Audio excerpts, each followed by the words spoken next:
Hello, welcome to my channel. ಯಾರೆಲ್ಲ ಭಾಗ 1 ಮತ್ತು ಭಾಗ 2 ನೋಡಿಲ್ಲ, ಈ ಕೂಡಲೇ ನೋಡಿ, ತುಂಬ ಇಂಟ್ರೆಸ್ಟಿಂಗ್ ಆಗಿದೆ. ನನ್ನನ್ನು ಕ್ಷಮಿಸುವೆಯಾ ಭಾಗ 3. ಅಮ್ಮನ ಮುಖ ದಿಟ್ಟಿಸುತ್ತಾ ಕುಳಿತೆ. ಅದೇ ಮುಗ್ಧ ಮುಖ, ಆದರೆ ನಿಸ್ತೇಜಸ್ಸಾಗಿತ್ತು. ಅಮ್ಮನೋ ನಿರಾಭರಣ ಸುಂದರಿ, ನೋಡಿದರೆ ಯಾರೋ ಶಾಪಗ್ರಸ್ತ ದೇವತೆಯಂತೆ ಕಾಣುತ್ತಾಳೆ. ಇಷ್ಟು ವರ್ಷದಲ್ಲಿ ಒಮ್ಮೆಯೂ ಅವಳು ಜೋರಾಗಿ ಮಾತನಾಡಿದ್ದು ಕೇಳಿಲ್ಲ. ಯಾರನ್ನೂ ಬೈದವಳಲ್ಲ. ಒಮ್ಮೆಯೂ ಶಬ್ದವಾಗುವಂತೆ ನಕ್ಕಿದ್ದು ನೋಡಿಲ್ಲ. ಆದರೆ ನಿಶಬ್ದವಾಗಿ ಅಳುವ ಕಣ್ಣುಗಳನ್ನು ನೋಡದ ದಿನವಿಲ್ಲ. ನನ್ನ ಮುಂದೆ ಇದ್ದಾಗ ಕಣ್ಣ ಹನಿ ಹೊರಗೆ ಜಾರದಂತೆ ತಡೆಯುತ್ತಿದ್ದಳು. ಆದರೆ ದೇವರ ಮುಂದೆ ಕುಳಿತಾಗ ಮಲಗುವ ಮೊದಲು ನಿಶಬ್ದವಾಗಿ ಕಣ್ಣೀರು ಸುರಿಸುತ್ತಿದ್ದಳು. ಯಾರನ್ನು ನೆನಪಿಸಿಕೊಂಡು ಅಳುತ್ತಿದ್ದಳೋ ಈಗ ನನಗೆ ತಿಳಿಯಿತು. ಏನಿತ್ತು ಅಮ್ಮನ ಕಣ್ಣಲ್ಲಿ? ಯಾರದೋ ನಿರೀಕ್ಷೆಯೇ? ಜಾನಕಿರಾಮ್ ಸರ್ ನಿರೀಕ್ಷೆ, ತನ್ನ ಪತಿಯ ನಿರೀಕ್ಷೆ, ಅಥವಾ ನನ್ನ ಭವಿಷ್ಯ ಭದ್ರತೆಯ ನಿರೀಕ್ಷೆಯೇ? ನಾನು ಒಂಟಿಯಾದರೆ ಎನ್ನುವ ಆತಂಕವೇ? ಅವಳು ಕಣ್ಣು ಬಿಟ್ಟರಷ್ಟೇ ಉತ್ತರ. ಇಲ್ಲವಾದರೆ? ನನ್ನ ಕಣ್ಣಿಂದ ಹನಿಗಳು ಉದುರಿದೆವು. ಅಮ್ಮನನ್ನು ಬಿಟ್ಟು ಅರಗಳಿಗೆಯೂ ದೂರ ಹೋಗಬಾರದು ಎಂದುಕೊಂಡೆ. ಅವಳ ಕೈ ಗಟ್ಟಿಯಾಗಿ ಹಿಡಿದುಕೊಂಡೆ. ನಾನು ಹೆಜ್ಜೆ ಹಾಕುವುದು ಕಲಿಯುವಾಗ ಬಿದ್ದು ಬಿಟ್ಟರೆ ಎನ್ನುವ ಹೆದರಿಕೆಯಿಂದ ಅವಳ ಕೈ ಹಿಡಿದಂತೆ. ಮೊದಲ ಬಾರಿ ಶಿರಸಿ ಬಿಟ್ಟು ಶಿವಮೊಗ್ಗೆಯಲ್ಲಿ ಕಾಲೇಜ್ ಸೇರಲು ಬಂದ ದಿನ ಪಟ್ಟಣದಲ್ಲಿ ತಪ್ಪಿಸಿಕೊಂಡು ಬಿಟ್ಟರೆ ಎನ್ನುವ ಭಯಕ್ಕೆ ಅವಳ ಕೈ ಹಿಡಿದಂತೆ. ಹೌದು, ಹಾಗೆಯೇ ಹಿಡಿದೆ. ಹಾಗೆಲ್ಲ ಅಮ್ಮ ಕೂಡ ನನ್ನ ಕೈ ಗಟ್ಟಿಯಾಗಿ ಹಿಡಿದಿದ್ದಳು. ಆದರೆ ಇಂದು ಅವಳ ಕೈ ತಣ್ಣಗೆ ಕೊರೆಯುತ್ತಿತ್ತು. ಚಲನೆಯೇ ಇರಲಿಲ್ಲ. ಉಮ್ಮಳಿಸಿ ಬರುತ್ತಿದ್ದ ದುಃಖವನ್ನು ತಡೆಯುತ್ತಾ ಹಾಗೆಯೇ ಗಟ್ಟಿಯಾಗಿ ಅಮ್ಮನ ಕೈ ಹಿಡಿದು ಕುಳಿತೆ. ಎಷ್ಟು ಹೊತ್ತು ಹಾಗೆ ಕುಳಿತಿದ್ದೇ ಗೊತ್ತಿಲ್ಲ. ಆದಿತ್ಯ ಬಂದರು. ಬನ್ನಿ, ತಿಂಡಿ ತಿಂದು ಇಲ್ಲಿಗೆ ಬರುವಿರಂತೆ. ಅಲ್ಲಿಯವರೆಗೆ ನರ್ಸ್ ಇರುತ್ತಾರೆ, ತೊಂದರೆ ಇಲ್ಲ ಎಂದರು. ಗಡಿಯಾರ ನೋಡಿದೆ. ಗಂಟೆ 9. ಆದಿತ್ಯ ಜೊತೆ ಎದ್ದು ಹೋದೆ. ಆದಿತ್ಯ ನನ್ನನ್ನು ಅವರ ಕ್ಯಾಬಿನ್ಗೆ ಕರೆದುಕೊಂಡು ಹೋದರು. ಸುತ್ತಲೂ ನೋಡಿದೆ. ಅಲ್ಲಿ ಜಾನಕಿರಾಮ್ ಸರ್ ಇರಲಿಲ್ಲ. ಮನೆಗೆ ಹೋಗಿಬಿಟ್ಟರೆ ಯಾಕೋ ಗೊತ್ತಿಲ್ಲ. ಒಡಲಲ್ಲಿ ನಡುಕ ಹುಟ್ಟಿತು. ಇದ್ದಕ್ಕಿದ್ದಂತೆ ಬಂದು ಮಾಯವಾದರೆ? ನನ್ನ ಹುಡುಕಾಟ ಅರ್ಥವಾದಂತೆ ಆದಿತ್ಯ ಮಾಮ ಫ್ರೆಶ್ ಆಗಲು ಹೋದರು ಎಂದರು. ಮನಸ್ಸಿಗೆ ತುಸು ಸಮಾಧಾನ ಅನ್ನಿಸಿತು. ಆದರೆ ಅವರಿಲ್ಲಿಗೆ ಬಂದಾಗ ಸರ್ ಮುಖ ನೋಡುವುದು ಹೀಗೆ ಅನ್ನಿಸಿತು. ನಾನು ಕ್ಯಾಂಟೀನಲ್ಲಿ ತಿಂಡಿ ತಿಂದು ಬರ್ತೀನಿ, ನೀವು ತಿನ್ನಿ ಎಂದು ಹೇಳುವಷ್ಟರಲ್ಲಿ ಸಂಕಟವಾಯಿತು. ಯಾಕೆ ತಿಳಿಯಲಿಲ್ಲ. ನೀವು ತಿಂಡಿ ತಿನ್ನುವವರೆಗೆ ಮಾಮ ಇಲ್ಲಿಗೆ ಬರಲ್ಲ ಸಂಜು, ಹೇಳಿದ್ದ ಆದಿತ್ಯ ಧ್ವನಿಯಲ್ಲಿ ನಡುಕವಿತ್ತು. ನನ್ನಮ್ಮನನ್ನು ಬಿಟ್ಟು ಇನ್ಯಾರೂ ನನ್ನನ್ನು ಸಂಜು ಎಂದು ಕರೆದಿರಲಿಲ್ಲ. ಆದಿತ್ಯ ಮುಖ ದಿಟ್ಟಿಸಿದೆ. ನಾನು ನಿನ್ನನ್ನು ಸಂಜು ಎಂದು ಕರೆದರೆ ತಪ್ಪಿಲ್ಲ ತಾನೇ? ಅತ್ತೆ ನಿನ್ನನ್ನು ಹಾಗೆ ಕರೆಯುತ್ತಿದ್ದದ್ದು ತಿಳಿಯಿತು. ನಿನ್ನೆ ಅವರೇ ಹೇಳಿದರು. ಆದಿತ್ಯ ಹೇಳುತ್ತಿದ್ದ ರೀತಿಗೆ ನನಗೆ ಅಚ್ಚರಿಯಾಯಿತು. ಅಂದರೆ ಅಮ್ಮ ಇವರ ಹತ್ತಿರ ಮಾತನಾಡಿರುವಳೆ? ನಿನ್ನೆಯಿಂದ ಅವಳ ಧ್ವನಿ ಕೇಳದೆ ಕಿವಿ ಬರಡಾಗಿತ್ತು. ನನ್ನ ಬಗ್ಗೆ ಏನು ಹೇಳಿದ್ದಾಳೆ? ತಿಳಿದುಕೊಳ್ಳುವ ಉದ್ವೇಗ ಹೆಚ್ಚಿತು. ಅಮ್ಮ ಅಮ್ಮ ನಿಮ್ಮ ಬಳಿ ಮಾತನಾಡಿದಳೆ? ಯಾವಾಗ? ಏನೆಂದಳು? ನನ್ನ ಬಗ್ಗೆ ಏನು ಹೇಳಿದಳು? ಕಾತುರದಿಂದ ಕೇಳಿದೆ. ಕಣ್ಣೀರು ತಡೆ ಹಿಡಿಯುವುದು ಸಾಧ್ಯವೇ ಇಲ್ಲ ಅನ್ನಿಸಿತು. ಆದಿತ್ಯ ನನ್ನ ಉದ್ವೇಗ ನೋಡಿ ನನ್ನ ಭುಜ ಹಿಡಿದು ಅಲ್ಲೇ ಇದ್ದ ಸೋಫಾದಲ್ಲಿ ಕೂರಿಸಿದರು. ನನ್ನ ಪಕ್ಕ ಕುಳಿತು, ಸಮಾಧಾನ ಇರಲಿ ಸಂಜು, ನಾನು ಹೇಳುವುದನ್ನು ತಾಳ್ಮೆಯಿಂದ ಕೇಳಿಸಿಕೋ, ಉದ್ವೇಗ ಒಳ್ಳೆಯದಲ್ಲ ಎಂದು ನಡುಗುತ್ತಿದ್ದ ನನ್ನ ಕೈ ಹಿಡಿದರು. ಏನೂ ನಿರ್ಧರಿಸಿಕೊಂಡವರಂತೆ ಮಾತು ಶುರು ಮಾಡಿದರು. ಇನ್ನು ಸುತ್ತು ಬಳಸಿ ಮಾತನಾಡಿ ಪ್ರಯೋಜನವಿಲ್ಲ ಸಂಜು. ಅತ್ತೆಗೆ ಎಚ್ಚರವಾಗುವವರೆಗೂ ಕಾಯುವ ತಾಳ್ಮೆ ನನಗಿಲ್ಲ. ನಾನು ನಿನ್ನ ಸೋದರ ಅತ್ತೆಯ ಮಗ, ನೀನು ನನ್ನ ಸೋದರ ಮಾವನ ಮಗಳು. ನಾವಿಬ್ಬರೂ ರಕ್ತ ಸಂಬಂಧಿಗಳು. ಜಾನಕಿರಾಮ್ ನಿನ್ನ ತಂದೆ. 23 ವರ್ಷದಿಂದ ಅತ್ತೆಯನ್ನು ನೋಡಲು ಕಾಯುತ್ತಿರುವ ನನ್ನ ಮಾಮನ ನೋವು ಇನ್ನೂ ಹೆಚ್ಚಿಸುವುದು ನನಗೆ ಸಹ್ಯವಿಲ್ಲ. ನೀನು ನನ್ನ ಮಾಮನನ್ನು ತಪ್ಪಿತಸ್ಥನಂತೆ ನೋಡುವುದು ನನಗಿಷ್ಟವಿಲ್ಲ. ಅತ್ತೆ ಎಂದರೆ ಅವರ ಪ್ರಾಣ. ಅವರಿಗೆ ಅರಿವಿಲ್ಲದೆ ಇಬ್ಬರು ತಮ್ಮ 23 ವರ್ಷಗಳನ್ನು ತಪಸ್ವಿಗಳಂತೆ ದೂರವಿದ್ದು ಕಳೆದಿದ್ದಾರೆ. ಇನ್ನು ಅವರನ್ನು ಒಂದು ಮಾಡುವ ಜವಾಬ್ದಾರಿ ನಮ್ಮದು ಸಂಜು. ಗಂಭೀರವಾಗಿ ಮಾತನಾಡುತ್ತಿದ್ದ ಆದಿತ್ಯನ ನೋಡಿ ನನ್ನ ಮನಸ್ಸು ಹೊಯ್ದಾಡಿತು. ಆದರೆ ಕೇಳಲೇಬೇಕಾದ ಪ್ರಶ್ನೆಗಳು 100ಕ್ಕೂ ಮೇಲಿದ್ದವು. ಅದರಲ್ಲಿ ಕೆಲವನ್ನು ಕೇಳಿದೆ. ಅವರ್ಯಾಕೆ ಅಮ್ಮನನ್ನು ದೂರ ಇಟ್ಟಿದ್ದರು? ಮನೆಯವರಿಗೆ ಒಲ್ಲದ ಮದುವೆಯೇ ಅವರದು. ನಾವ್ಯಾಕೆ ಆಶ್ರಮದಲ್ಲಿ ಇರಬೇಕಾಯಿತು? ಅವರಿಗೆ ಬೇರೆ ಮದುವೆ ಆಗಿದೆಯೇ? ನಾನವರ ಅನೈತಿಕ ಸಂಬಂಧದ ಫಲವೇ? ತಿಳಿಯದೆ ನನ್ನ ತಲೆ ಗೊಂದಲದ ಗೂಡಾಗಿದೆ ಆದಿತ್ಯ ಎಂದು ಕೈಗಳಿಂದ ತಲೆಯನ್ನು ಒತ್ತಿ ಹಿಡಿದುಕೊಂಡೆ. ಕಣ್ಣುಗಳು ಮಾತ್ರ ಜಲಧಾರೆ ಸುರಿಸುತ್ತಲೇ ಇದ್ದವು. ನನ್ನನ್ನು ನೋಡಿ ಆದಿತ್ಯಗೆ ಕನಿಕರ ಹುಟ್ಟಿರಬೇಕು. ನನ್ನ ಕೈ ಬಿಡಿಸಿ ಕಣ್ಣೀರು ತೊಡೆದರು. 23 ವರ್ಷಗಳ ಹಿಂದೆ ಏನು ನಡೆಯಿತೋ ನನಗೆ ಸರಿಯಾಗಿ ಗೊತ್ತಿಲ್ಲ ಸಂಜು. ಆಗ ನಾನು ತುಂಬ ಚಿಕ್ಕವನು. ಆದರೆ ಈ 23 ವರ್ಷಗಳಲ್ಲಿ ನನ್ನ ಮಾಮ ಪ್ರತಿ ಕ್ಷಣವೂ ನೋವಿನಿಂದ ಅತ್ತೆಯ ನಿರೀಕ್ಷೆಯಲ್ಲೇ ಕಳೆದಿದ್ದಕ್ಕೆ ನಾನೇ ಸಾಕ್ಷಿ. ನನ್ನ ನಂಬು ಸಂಜು, ಮಾಮ ಅತ್ತೆಗೆ ಯಾವತ್ತೂ ಮೋಸ ಮಾಡಿಲ್ಲ, ಮಾಡಲು ಸಾಧ್ಯವೇ ಇಲ್ಲ. ಅವರು ಶ್ರೀರಾಮಚಂದ್ರ, ಏಕಪತ್ನಿಯವರಸ್ಥ, ತನ್ನ ಸೀತಾಗಾಗಿ ಕಾದು ಕುಳಿತಿದ್ದ ಜಾನಕಿರಾಮ್. ಇದಷ್ಟೇ ನನಗೆ ಗೊತ್ತು. ನನ್ನದೊಂದು ಕೋರಿಕೆ ಸಂಜು, ಅತ್ತೆಗೆ ಎಚ್ಚರವಾಗಿ ಬಾಯಿ ಬಿಟ್ಟು ನಡೆದ ವಿಷಯ ಹೇಳುವವರೆಗೂ ದಯವಿಟ್ಟು ನನ್ನ ಮಾಮನನ್ನು ಅಪರಾಧಿಯಂತೆ ನೋಡಬೇಡ ಪ್ಲೀಸ್. ಆದಿತ್ಯ ನನ್ನ ಕೈ ಹಿಡಿದು ಕಣ್ಣು ತುಂಬಿಕೊಂಡು ವಿನಯದಿಂದ ಕೇಳಿಕೊಂಡರು. ನಾನು ಅವರ ಮಾತುಗಳನ್ನು ಕೇಳಿ ಮನಸ್ಸಿಗೆ ಏನೋ ಒಂದು ರೀತಿಯ ಸಮಾಧಾನ ಸಿಕ್ಕಿತು. ಹೊಯ್ದಾಡುತ್ತಿದ್ದ ಮನಸ್ಸು ಶಾಂತವಾಯಿತು. ನನಗೆ ನಿನ್ನೆಯಿಂದ ಗೊಂದಲವಿತ್ತು. ಅವರಾಗಿಯೇ ಹೇಳುತ್ತಾರೇನೋ ಎಂದುಕೊಂಡು ಕಾಯುತ್ತಿದ್ದೆ. ಆದರೆ ಸರ್ ಏನೂ ಉತ್ತರಿಸದೇ ಹೋಗಿದ್ದು ನನ್ನನ್ನು ನಿರಾಸೆಯ ಕೂಪಕ್ಕೆ ತಳ್ಳಿತು. ಅಮ್ಮ ಇಲ್ಲಿಯವರೆಗೆ ಯಾವತ್ತೂ ಅಪ್ಪನ ಬಗ್ಗೆ ಕೆಟ್ಟದಾಗಿ ಹೇಳಿಲ್ಲ, ಹಾಗಂತ ಒಳ್ಳೆಯದನ್ನು ಕೂಡ ಹೇಳಿಲ್ಲ. ತನ್ನ ಗಂಡ ಬದುಕಿದ್ದಾರೆ ಎನ್ನುವುದನ್ನು ಕೂಡ ಅಮ್ಮ ಹೇಳಿಲ್ಲ. ಆದರೂ ನನಗೆ ಸರ್ನ ನೋಡಿದಾಗಿನಿಂದ ಅವರ ಬಗ್ಗೆ ಇರುವುದು ಪರಿಪೂರ್ಣ ಗೌರವ. ನನಗೂ ಅವರು ನನ್ನ ತಂದೆ ಎಂದು ತಿಳಿದ ಕ್ಷಣದಿಂದ ಮನಸ್ಸಿನಲ್ಲಿ ತುಂಬ ಗೊಂದಲ ಹುಟ್ಟಿದೆ. ಮೊದಲು ಅವರಿಂದ ಅಮ್ಮ ದೂರವಿರಲು ಕಾರಣ ಏನು ತಿಳಿಯಬೇಕು. ಅಲ್ಲಿಯವರೆಗೆ ನಾನು ಅವರನ್ನು ತಂದೆ ಎಂದು ಒಪ್ಪಲಾರೆ. ಅಮ್ಮ ಹೇಳದೆ ನಾನು ಮುಂದುವರಿಯಲಾರೆ ಎಂದು ದೃಢವಾಗಿ ಹೇಳಿದೆ. ಆದಿತ್ಯ ಮುಖದಲ್ಲಿ ಸಂತೋಷ ಅರಳಿತು. ಇಷ್ಟು ಅರ್ಥ ಮಾಡಿಕೊಂಡೆಯಲ್ಲ, ಅಷ್ಟು ಸಾಕು ಸಂಜು, ಥ್ಯಾಂಕ್ಸ್ ಎಂದವರೇ ನನ್ನನ್ನು ಅಪ್ಪಿಕೊಂಡರು. ನಾನೇನು ಮಾಡಬೇಕು ತಿಳಿಯಲಿಲ್ಲ. ಸುಮ್ಮನೆ ಹಾಗೆ ಕುಳಿತೆ. ಅದರ ಅರಿವಾಗಿ ಆದಿತ್ಯ ನನ್ನಿಂದ ದೂರ ಸರಿದರು.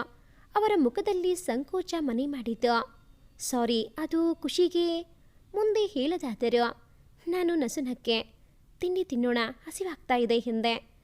ಆದಿತ್ಯ ನಗುತ್ತಾ ಬಾ ಎಂದು ಡಬ್ಬಿ ಬಿಚ್ಚಿದರು. ಇನ್ನೊಂದು ಮುಖ್ಯ ವಿಷಯ ಎಂದೆ. ಆದಿತ್ಯ ಏನು ಎನ್ನುವಂತೆ ನೋಡಿದರು. ಅಮ್ಮ ಸರ್ ಅವರಾಗಿಯೇ ವಿಷಯ ತಿಳಿಸುವವರೆಗೆ ನನಗೆ ವಿಷಯ ಗೊತ್ತು ಎಂದು ಸರ್ ಅಥವಾ ಅಮ್ಮನಿಗೆ ತಿಳಿಯಬಾರದು ಎಂದು ಹೇಳುತ್ತಾ ನನ್ನ ಬಲಹಸ್ತ ಚಾಚಿದೆ. ಆದಿತ್ಯ ಕ್ಷಣ ಸುಮ್ಮನಿದ್ದವರು. ನಂತರ ನನ್ನ ಹಸ್ತದ ಮೇಲೆ ತಮ್ಮ ಬಲಹಸ್ತ ಇಟ್ಟರು. ಆಶ್ವಾಸನೆ ಸಿಕ್ಕಿತು. ಇಬ್ಬರು ತಿಂಡಿ ತಿಂದೆವು. ಬಿಸಿ ಬಿಸಿ ಉಪ್ಪಿಟ್ಟು ಅಮ್ಮನ ಕೈರುಚಿಯಂತೆ ಇತ್ತು. ನಂತರ ನಾನು ಮತ್ತೆ ICUಗೆ ಹೋದೆ. ಆ ಕ್ಷಣಕ್ಕೆ ಅಮ್ಮನ ಮುಖ ನೋಡಲು ಏನೋ ಸಂತೋಷವಾಯಿತು. ಅಮ್ಮ, ಬೇಗ ಹುಷಾರಾಗಿ ಬಿಡು. ಇನ್ನು ನಿನ್ನ ವನವಾಸ ಮುಗಿಯಿತು. ಇನ್ನೇನಿದ್ದರೂ ನೀನು ನಿನ್ನ ರಾಮ್ನ ಸೇರುವ ಸಮಯ ಬಂದಿದೆ.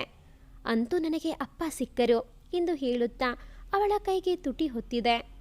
ಜಾನಕಿರಾಮ್ ಸರ್ ನನ್ನಪ್ಪ ಎನ್ನುವ ಭಾವವೇ ನನ್ನಲ್ಲಿ ನೆಮ್ಮದಿ ಹುಟ್ಟಿಸಿತು ಅಂದರೆ ಸುಳ್ಳಲ್ಲ. ನಾನು ಮನಂಪೂರ್ತಿಯಾಗಿ ಅವರನ್ನು ತಂದೆ ಎಂದು ಸ್ವೀಕರಿಸಿದೆ. ಹೌದು, ಒಪ್ಪಿಕೊಂಡಿದ್ದೆ.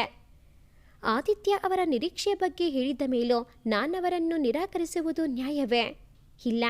ನನ್ನ ತಂದೆ ತಾಯಿ ಇಬ್ಬರು ಯಾವುದೋ ಕಾಣದ ಕೈ ಆಟಕ್ಕೆ ಬಲಿಯಾಗಿರಬಹುದು. ಇಬ್ಬರು ಬಹಳಷ್ಟು ನೋವುಂಡಿದ್ದಾರೆ. ಅಮ್ಮನಿಗಾಗಿ ಕಾಯುತ್ತಿರುವ ಅಪ್ಪನನ್ನು ಹೇಗೆ ನಿರಾಕರಿಸಲಿ? ಅವರು ನನ್ನಪ್ಪ. ಆದರೆ ಒಂದೇ ಒಂದು ಅನುಮಾನ ಇದೆ. ಅದನ್ನು ಬಗೆಹರಿಸಿಕೊಳ್ಳಲು ಅಮ್ಮನ ಉತ್ತರ ಬೇಕು. ಸರ್ ನನ್ನ ಮುಂದೆ ಕಾಣಿಸಿಕೊಂಡಿರಲಿಲ್ಲ. ಅಪ್ಪನಾಗಿಯೇ ಇನ್ನು ಅವರನ್ನು ನೋಡಬೇಕು ಅನಿಸಿತು. ಅದಕ್ಕೆ ಅಮ್ಮ ಎಚ್ಚರಗೊಳ್ಳಬೇಕಿತ್ತು. 12 ಗಂಟೆಯ ಹೊತ್ತಿಗೆ ಪವಿತ್ರ ಆಂಟಿ ಬಂದರು. ಅವರನ್ನು ನೋಡಿ ಬಾವುಕಳಾದೆ. ಕಣ್ಣುಗಳು ತುಂಬಿದವು. ಆಂಟಿ ನನ್ನನ್ನು ಅಪ್ಪಿಕೊಂಡು ಸಂತೈಸಿದರು. ನನಗೆ ಇನ್ನಷ್ಟು ಮನೋಸ್ಥೈರ್ಯ ಹೆಚ್ಚಿತು. ಇಬ್ಬರೂ ಕುಳಿತು ಅಮ್ಮ ಎಚ್ಚರಗೊಳ್ಳುವುದನ್ನು ಕಾಯುತ್ತಿದ್ದೆವು. 12:15 ಸಮಯದಲ್ಲಿ ಆದಿತ್ಯ ಅಮ್ಮನನ್ನು ನೋಡಲು ಬಂದರು. ಪವಿತ್ರ ಆಂಟಿಯನ್ನು ನೋಡಿ ಏನೊಂದು ಮಾತನಾಡದೆ ಅಮ್ಮನನ್ನು ನೋಡಿಕೊಂಡು ಅಲ್ಲಿಂದ ಹೊರಟರು. ನಾನು ಆಂಟಿಗೆ ಅಪ್ಪ ಅಥವಾ ಆದಿತ್ಯ ಬಗ್ಗೆ ಏನೂ ಹೇಳಲು ಹೋಗಲಿಲ್ಲ. ಸಮಯ ನೋಡಿಕೊಂಡು ಅಮ್ಮನ ಗತಕಾಲದ ಬಗ್ಗೆ ಕೇಳಬೇಕು ಎಂದುಕೊಂಡು ಸುಮ್ಮನಾದೆ. ಆಂಟಿಯನ್ನು ಅಲ್ಲೇ ಇರಲು ಬಿಟ್ಟು ನಾನು ಆದಿತ್ಯನ ಹುಡುಕಿಕೊಂಡು ಹೊರಟೆ. ಅವರ ಕ್ಯಾಬಿನ್ ಒಳಗೆ ಹೋಗಲು ಅಳುಕಾಯ್ತು. ಅಲ್ಲಿ ಅಪ್ಪ ಇರುವುದು ಗೊತ್ತಿತ್ತು. ಅಲ್ಲೇ ನಿಂತು ಏನು ಮಾಡುವುದು ಎಂದು ಯೋಚಿಸುತ್ತಿದ್ದೆ. ನನ್ನ ಹುಡುಕಿಕೊಂಡು ಬಂದ್ಯಾ? ಬಿಸುಧ್ವನಿ ಕೇಳಿಸಿತು. ಪಕ್ಕನೆ ತಿರುಗಿದೆ. ಮುಖದಲ್ಲಿ ಮಂದಹಾಸ ಅರಳಿಸಿಕೊಂಡು ಆದಿತ್ಯ ನನ್ನ ಹಿಂದೆ ನಿಂತಿದ್ದರು. ನಿಮ್ಮನ್ನು ಹುಡುಕಿಕೊಂಡು ಬಂದೆ, ಸ್ವಲ್ಪ ಮಾತನಾಡಬೇಕಿತ್ತು ಹಿಂದೆ. ಬಾ ಎಂದು ಮುಂದೆ ನಡೆದರು ಆದಿತ್ಯ. ನಾನು ಅವರ ಹಿಂದೆ ಹೆಜ್ಜೆ ಹಾಕಿದೆ. ಇಬ್ಬರು ಆ ಕಾರಿಡಾರ್ ಮೂಲೆಗೆ ಹೋದೆವು. ಅಮ್ಮನ ಗೆಳತಿ ಪವಿತ್ರ ಆಂಟಿ ಬಂದಿದ್ದಾರೆ. ಅವರಿಗೆ ಅಪ್ಪ ಅಮ್ಮನ ಬಗ್ಗೆ ಗೊತ್ತಿರಬಹುದು. ಕೇಳಿ ನೋಡಲೆ, ಆದಿತ್ಯ ಅಭಿಪ್ರಾಯ ಕೇಳಿದೆ. ಬೇಡ ಸಂಜು, ಅತ್ತೆ ಅವರಾಗಿಯೇ ಹೇಳಲಿ. ಇಲ್ಲಿ ಬೇರೆಯವರು ಏನೇ ಹೇಳಿದರೂ ಅದು ಸೂಕ್ತವಲ್ಲದೆ ಹೋಗಬಹುದು. ಅತ್ತೆಯೇ ಸರಿ, ಎಲ್ಲ ಸತ್ಯ ಅವರೊಳಗೆ ಇದೆ, ಕಾಯೋಣ ಎಂದರು ಆದಿತ್ಯ. ನನಗೂ ಅದು ಸರಿ ಎನಿಸಿತು. ಆಂಟಿ ಇರುವವರೆಗೆ ನಾನು ನಿಮ್ಮಿಂದ ಅಂತರ ಇರಿಸಿಕೊಳ್ಳುತ್ತೇನೆ ಆದಿತ್ಯ. ಊಟ ತಿಂಡಿ ಕ್ಯಾಂಟೀನಲ್ಲಿ ತೆಗೆದುಕೊಳ್ಳುತ್ತೇನೆ. ನಿಮಗೆ ಬೇಜಾರಿಲ್ಲ ಅಲ್ವಾ? ಕೇಳುವಾಗ ನನ್ನ ಧ್ವನಿಯಲ್ಲಿ ಆದಿತ್ಯ ಬಗ್ಗೆ ಮೃದುವಾದ ಭಾವವಿತ್ತು. ಅವರು ನನ್ನನ್ನು ತಪ್ಪು ತಿಳಿಯಬಾರದು ಎನ್ನುವಂತೆ ಸಮಜಾಯಿಷಿ ಕೊಟ್ಟೆ. ಆದಿತ್ಯ ಮುಖದಲ್ಲಿ ನಗುವಿತ್ತು. ಆದಿತ್ಯ ನಗು ಅಪ್ಪನ ನಗುವಿನ ಹಾಗೆ ಇತ್ತು. ಸರಿ ಸಂಜು, ನೀನು ಹೇಳಿದ ಹಾಗೆಯೇ ಆಗಲಿ. ಎಲ್ಲದಕ್ಕೂ ಸಮಯ ಬರಬೇಕು. ಇಷ್ಟು ವರ್ಷವೇ ಕಾದಿದ್ದೇವೆ. ಇನ್ನೊಂದಷ್ಟು ಗಂಟೆಗಳು ಅಥವಾ ದಿನಗಳು ಕಳೆದು ಬಿಡಲಿ. ಅನಂತರ ಎಲ್ಲರೂ ಒಟ್ಟಿಗೆ ಇರುವ ಸಮಯ ಬರುತ್ತದೆ ಎಂದಾಗ ಅವರ ಕಣ್ಣುಗಳಲ್ಲಿ ಮಿಣುಗಿದ ಮಿಂಚು ನನ್ನನ್ನು ಸೆಳೆಯಿತು. ಎಷ್ಟೊಂದು ಆಶಾಭಾವದ ಮಾತುಗಳು ಆದಿತ್ಯ ಬಾಯಲ್ಲಿ. ಆದಿತ್ಯ ತುಂಬ ತಿಳುವಳಿಕೆಯನ್ನು ಹೊಂದಿದ್ದಾರೆ ಎಂದು ಅವರ ಮಾತುಗಳಲ್ಲೇ ತಿಳಿಯಬಹುದು. ಆದಿತ್ಯ ಹೇಳಿದ ಹಾಗೆ ಆ ಸಮಯ ಬೇಗ ಬರಲಿ, ತಾಯಿ ದುರ್ಗಾ ಪರಮೇಶ್ವರಿ ಎಂದುಕೊಂಡೆ. ಆದಿತ್ಯನಿಂದ ಬೀಳ್ಕೊಟ್ಟು ಮತ್ತೆ ಪವಿತ್ರ ಆಂಟಿಯ ಬಳಿ ಬಂದೆ. ಅವರ ಮುಖದಲ್ಲಿ ಏನು ಚಡಪಡಿಕೆ ಕಾಣಿಸಿತು. ಏನಾಯ್ತು ಆಂಟಿ, ಅಮ್ಮನಿಗೆ ಎಚ್ಚರವಾಯ್ತಾ ಕೇಳಿದೆ. ಇಲ್ಲ ಪುಟ್ಟ, ಸುಳ್ಳ ನಿಜವಾ ಗೊತ್ತಿಲ್ಲ, ಯಾರನ್ನೋ ನೋಡಿದೆ ಅನ್ನಿಸುತ್ತೆ ಅಂದರು. ಅಪ್ಪ ನಾನು ಇಲ್ಲಿಂದ ಹೋಗಿದ್ದು ನೋಡಿ ಅಮ್ಮನನ್ನು ನೋಡಲು ಬಂದಿರಬೇಕು. ಅವರನ್ನು ನೋಡಿರಬಹುದೇ ಆಂಟಿಯೇ? ಯಾರಾಂಟಿ, ನಿಮಗೆ ಗೊತ್ತಿರುವವರೇ? ಕುತೂಹಲದಿಂದ ಕೇಳಿದೆ. ಅವರು ಮುಖಪರಿಚಿತ ಎನಿಸುತ್ತೆ. ಇಲ್ಲಿಗೆ ಬಂದಿದ್ದರು, ಗೊಂದಲದಲ್ಲಿ ಹೇಳಿದರು. ಅದು ಅಪ್ಪನೇ ತಿಳಿಯಿತು. ಆದರೂ ಸುಮ್ಮನಾದೆ. ಅವರಾಗಿಯೇ ಹೇಳಲಿ ಎಂದುಕೊಂಡೆ. ಆ ದಿನದ ಊಟ ತಿಂಡಿ ಕ್ಯಾಂಟೀನ್ನಲ್ಲಿ ಮಾಡಿದೆವು. ಆ ರಾತ್ರಿ ನಾನು ಆಂಟಿ ಅಲ್ಲಿಯೇ ಉಳಿಯುವ ನಿರ್ಧಾರ ಮಾಡಿದೆವು. ಆದಿತ್ಯ ಅರ್ಧ ಗಂಟೆಗೊಮ್ಮೆ ಬಂದು ಅಮ್ಮನನ್ನು ನೋಡಿ ಹೋಗುತ್ತಿದ್ದರು. ಅಪ್ಪ ನಾನಿಲ್ಲದಾಗ ಬಂದು ಹೋಗುತ್ತಾರೆ ಎಂದು ತಿಳಿದಿದ್ದ ನಾನು ಅವರು ಅಮ್ಮನನ್ನು ನೋಡಲು ತಡೆಯಾಗದಂತೆ ಆಗಾಗ ಅಲ್ಲಿಂದ ಎದ್ದು ಸ್ವಲ್ಪ ಹೊತ್ತು ಹೊರಗೆ ಹೋಗಿ ನಿಲ್ಲುತ್ತಿದ್ದೆ. ದೂರದಿಂದ ಅಪ್ಪ ಅಮ್ಮನನ್ನು ನೋಡಿ ಕಣ್ಮರೆಸಿಕೊಂಡು ಹೋಗುವುದು ನೋಡಿ ನಾನು ಕಣ್ಮರೆಸಿಕೊಳ್ಳುತ್ತಿದ್ದೆ. ಅವರನ್ನು ನೋಡಿದರೆ ನನ್ನಲ್ಲಿ ಕೋಪ, ಅಸಹನೆ ಮೂಡುತ್ತಲೇ ಇರಲಿಲ್ಲ. ಎಷ್ಟಾದರೂ ನಾನು ಕೈ ಮುಗಿಯುತ್ತಾ ಪ್ರಾರ್ಥಿಸುತ್ತಿದ್ದ ಶ್ರೀರಾಮಚಂದ್ರನಲ್ಲವೇ ನನ್ನ ತಂದೆ. ಅಮ್ಮ ಹೇಳುತ್ತಿದ್ದ ರಾಮಾಯಣದ ಸೀತೆಯ ಪ್ರಾಣ. ಅವರ ಬಗ್ಗೆ ನನಗಿದ್ದದ್ದು ಅಗಾಧ ಪ್ರೀತಿ, ಗೌರವ. ಮೂರನೆಯ ದಿನ ಬೆಳಗ್ಗೆ ಆದಿತ್ಯ ನನ್ನನ್ನು ಕರೆದರು. ಸಂಜು, ನೀವು ಮನೆಗೆ ಹೋಗಿ ಬನ್ನಿ. ಇಂದು ಅತ್ತೆ ಖಂಡಿತ ಎಚ್ಚರಗೊಳ್ಳುತ್ತಾರೆ. ಆ ಸಮಯದಲ್ಲಿ ಮಾಮ ಅವರ ಬಳಿ ಇದ್ದರೆ ಒಳ್ಳೆಯದು ಅನ್ನಿಸುತ್ತೆ. ಅತ್ತೆಗೆ ನೀಡಿರುವ ಚಿಕಿತ್ಸೆಯ ಪರಿಣಾಮ ಗೊತ್ತಾಗುತ್ತದೆ. ಆದಿತ್ಯ ಬಿಡಿಸಿ ಹೇಳಿದಾಗ ನನಗೂ ಅದು ಸರಿ ಎನಿಸಿತು. ಆಯಿತು ಆದಿತ್ಯ, ನಾನು ಆಂಟಿ ಮನೆಗೆ ಹೋಗಿ ಬರುತ್ತೇವೆ. ಅಮ್ಮ ಬಾಯಿ ಬಿಟ್ಟು ಸತ್ಯ ಹೇಳಿದರೆ ಸಾಕು. ಅಮ್ಮ ಅಪ್ಪನನ್ನು ಸೇರಿದರೆ ನನಗೂ ಸಂತೋಷವೇ. ನನಗೆ ಅಪ್ಪನನ್ನು ಮಾತನಾಡಿಸಿ ಅವರ ವಾತ್ಸಲ್ಯ ಸವಿಯುವ ಆಸೆ ಹುಟ್ಟಿದೆ ಎಂದೇ ತನ್ಮಯಳಾಗಿ. ಆದಿತ್ಯ ನನ್ನ ಮಾತುಗಳನ್ನು ಕೇಳಿ, ನಿನ್ನ ಆಸೆ ಇನ್ನು ಕೆಲವು ದಿನಗಳಲ್ಲಿ ಈಡೇರುವುದು ಸಂಜು. ನಾನು ನಿನ್ನ ಜೊತೆ ಇರುತ್ತೇನೆ, ಧೈರ್ಯವಾಗಿರೋ ನನ್ನ ಕೈ ಹಿಡಿದು ಸಾಂತ್ವನ ಹೇಳಿದರು. ಆದಿತ್ಯ ಮಾತಿನಂತೆ ನಾನು ಆಂಟಿಯನ್ನು ಕರೆದುಕೊಂಡು ಮನೆಗೆ ಹೊರಟೆ. ಸೀತಾಗೆ ಪ್ರಜ್ಞೆ ಬರಲಿ ಪುಟ್ಟ, ಆಮೇಲೆ ಹೋಗೋಣ ಎಂದರು ಆಂಟಿ. ಆಂಟಿ, ಮನೆ ಕಡೆ ಹೋಗದೆ 3 ದಿನ ಆಗಿದೆ. ಹೇಗೂ ಡಾಕ್ಟರ್ ಇನ್ನು 3-4 ಗಂಟೆಯ ಸಮಯವಾಗಬಹುದು ಎಂದಿದ್ದಾರೆ. ಅಷ್ಟರಲ್ಲಿ ಮನೆಗೆ ಹೋಗಿ ಸ್ನಾನ ಮಾಡಿ ದೇವರಿಗೆ ದೀಪ ಹಚ್ಚಿಟ್ಟು ಬಂದು ಬಿಡೋಣ ಬನ್ನಿ ಎಂದು ಆಂಟಿಯನ್ನು ಮನೆಗೆ ಕರೆದೊಯ್ದೆ. ಸ್ನಾನ ಮುಗಿಸಿಕೊಂಡು ಸೀತಾರಾಮರ ವಿಗ್ರಹದ ಮುಂದೆ ದೀಪಗಳನ್ನು ಹಚ್ಚಿ ಪೂಜೆ ಮಾಡಿದೆ. ಮನಸ್ಸಿಗೆ ಏನೋ ಪ್ರಶಾಂತತೆ ದೊರಕಿತು. ಹೊಸ ಉಲ್ಲಾಸ ನನ್ನನ್ನು ಅಪ್ಪಿತು. ಇನ್ನು ಅಮ್ಮನ ಕಣ್ಣೀರು ಕೊನೆಗೊಳ್ಳುವುದು ಎನ್ನುವ ಸೂಚನೆಯೇ ಇದು. ಹೌದು, ಇದನ್ನೇ ಅಲ್ಲವೇ ಅಮ್ಮ ನನಗೆ ಕಲಿಸಿದ್ದು. ಸದಾ ಸಕಾರಾತ್ಮಕವಾಗಿ ಯೋಚಿಸುವುದನ್ನು ತೋರಿಸಿಕೊಟ್ಟವಳ. ದೇವರ ಮುಂದೆ 10 ನಿಮಿಷ ಕುಳಿತು ದೇವರ ಜೊತೆ ಮಾತನಾಡಿ ಮನಸ್ಸಿನ ದುಗುಡ ಕಳೆಯುವುದನ್ನು ಹೇಳಿಕೊಟ್ಟವಳ. ನನ್ನಮ್ಮ ನನ್ನನ್ನು ಯಾವತ್ತೂ ಋಣಾತ್ಮಕವಾಗಿ ಯೋಚಿಸಲು ಬಿಡುತ್ತಿರಲಿಲ್ಲ. ನನ್ನ ಜೀವನದ ಪ್ರತಿ ಹಂತವೂ ಅವಳ ಸ್ಫೂರ್ತಿದಾಯಕ ಮಾತುಗಳಿಂದಲೇ ದಾಟಿಯಾಗಿತ್ತು. ಅಷ್ಟೊಂದು ಮನೋಸ್ಥೈರ್ಯ ತುಂಬಿದ್ದಳು ನನ್ನಲ್ಲಿ ನನ್ನಮ್ಮ. ಈಗಂತೂ ಆದಿತ್ಯ ನನ್ನಲ್ಲಿ ಧೈರ್ಯ ತುಂಬುತ್ತಿದ್ದಾರೆ. ಇನ್ನು ಅಪ್ಪನ ಜೊತೆಯೂ ಸಿಕ್ಕಿಬಿಟ್ಟರೆ? ಅಬ್ಬಾ, ಎಷ್ಟೊಂದು ನಿರೀಕ್ಷೆಗಳು! ಕಾತುರ ಹೆಚ್ಚಿತು. 3 ದಿನದಿಂದ ಮೂಡಿದ್ದ ನೋವು ಕಡಿಮೆ ಆಗಿದೆ ಎನ್ನಿಸಿದರೂ ಎಷ್ಟೋ ಅನುಮಾನಗಳು ಹಾಗೇ ಇದ್ದವು. ನನ್ನ ಎಲ್ಲ ಪ್ರಶ್ನೆಗಳಿಗೂ ಸಮರ್ಪಕ ಉತ್ತರ ದೊರಕಿರಲಿಲ್ಲ. ಇನ್ನು ನನ್ನ ಜೀವನದಲ್ಲಿ ಈ 3 ದಿನಗಳು ಎಂದೂ ಮರುಕಳಿಸದೇ ಇರಲಿ ಎಂದು ಮನಂಪೂರ್ತಿಯಾಗಿ ದೇವರನ್ನು ಬೇಡಿಕೊಂಡು ಮನಸ್ಸನ್ನು ತಹಬದಿಗೆ ತಂದುಕೊಂಡೆ. ಮನಸ್ಸು ಪ್ರಫುಲ್ಲವಾಯಿತು. ಅಷ್ಟರಲ್ಲಿ ಆಂಟಿ ಅಡಿಗೆ ಮಾಡಿದ್ದರು. ಇಬ್ಬರೂ ಊಟ ಮಾಡಿಕೊಂಡು ಕೆಲವು ಅಗತ್ಯ ವಸ್ತುಗಳೊಂದಿಗೆ ಆಸ್ಪತ್ರೆಗೆ ಹೊರಟೆವು. ವಾರ್ಡೊಳಗೆ ಕಾಲಿಟ್ಟಾಗ ಮುಗಳ್ನಗೆ ಬೀರಿದ ಅಮ್ಮನನ್ನು ನೋಡಿ ನನಗಾದ ಸಂತೋಷ ಅಷ್ಟಿಷ್ಟಲ್ಲ. ಅಮ್ಮ ಎಂದು ಹಸುವಿಂದ ದೂರವಿದ್ದ ಎಳೆ ಕರುವಿನಂತೆ ಅವಳನ್ನು ಅಪ್ಪಿದೆ. ಅವಳು ಎಚ್ಚರಗೊಂಡಿದ್ದ ಸಂತೋಷಕ್ಕೆ ನನ್ನ ಕಣ್ಣುಗಳು ಆನಂದ ಬಾಷ್ಪ ಸುರಿಸಿದವು. ಅಮ್ಮ ನನ್ನ ತಲೆ ನೇವರಿಸಿದಳು. ಅಬ್ಬಾ, 3 ದಿನದಿಂದ ಅವಳ ಸ್ಪರ್ಶವಿಲ್ಲದೆ ಸೋತಿದ್ದ ನನ್ನ ದೇಹ ಸಾರ್ಥಕತೆ ಪಡೆಯಿತು. ಹೇಗಿದ್ದೀಯಮ್ಮ? ಎಷ್ಟು ಹೆದರಿಸಿಬಿಟ್ಟೆ ಎಂದು ಅಮ್ಮನ ಮುಖ ದಿಟ್ಟಿಸಿದೆ. ಅವಳ ಮುಖದಲ್ಲಿ ಹೊಳಪಿತ್ತು. ಆದಿತ್ಯ ಚಿಕಿತ್ಸೆ ಫಲಿಸಿದೆ ಎನಿಸಿತು. ಅವರು ಹೇಳಿದಂತೆ ಅಪ್ಪ ಅಮ್ಮನನ್ನು ಭೇಟಿ ಮಾಡಿದ್ದಾರೆ. ಅಮ್ಮನೂ ಅಪ್ಪನನ್ನು ಕ್ಷಮಿಸಿದ್ದಾರೆ. ಮನಸ್ಸಿಗೆ ಏನೋ ಖುಷಿ. ಆದಿತ್ಯನ ಭೇಟಿ ಮಾಡಿ ಅವರಲ್ಲಿ ನನ್ನ ಖುಷಿ ಹಂಚಿಕೊಳ್ಳಬೇಕು ಅನಿಸಿತು. ಪವಿತ್ರ ಆಂಟಿ ಅಮ್ಮನ ಜೊತೆ ಮೆಲ್ಲವಾಗಿ ಮಾತನಾಡುತ್ತಿದ್ದರು. ಪವಿತ್ರ ಆಂಟಿಯನ್ನು ಅಮ್ಮನ ಜೊತೆ ಬಿಟ್ಟು ಆದಿತ್ಯನ ಹುಡುಕಿಕೊಂಡು ಹೊರಟೆ. ಅವರ ಕ್ಯಾಬಿನ್ ಒಳಗೆ ನೋಡಲೇ ಎಂದುಕೊಂಡೆ. ಅಲ್ಲಿ ಅಪ್ಪ ಇದ್ದರೆ ಅವರಿಗೆ ಮುಜುಗರ ಮಾಡುವುದು ಬೇಡ ಎಂದುಕೊಂಡು ಅಲ್ಲೇ ಸ್ವಲ್ಪ ದೂರ ಹೋಗಿ ನಿಂತೆ. ನಾನು ಬಂದಿದ್ದು ತಿಳಿದವರಂತೆ ಆದಿತ್ಯ ನನ್ನ ಬಳಿ ಬಂದರು. ಇಬ್ಬರು ಆಸ್ಪತ್ರೆಯ ಹೊರಗಡೆ ಬಂದೆವು.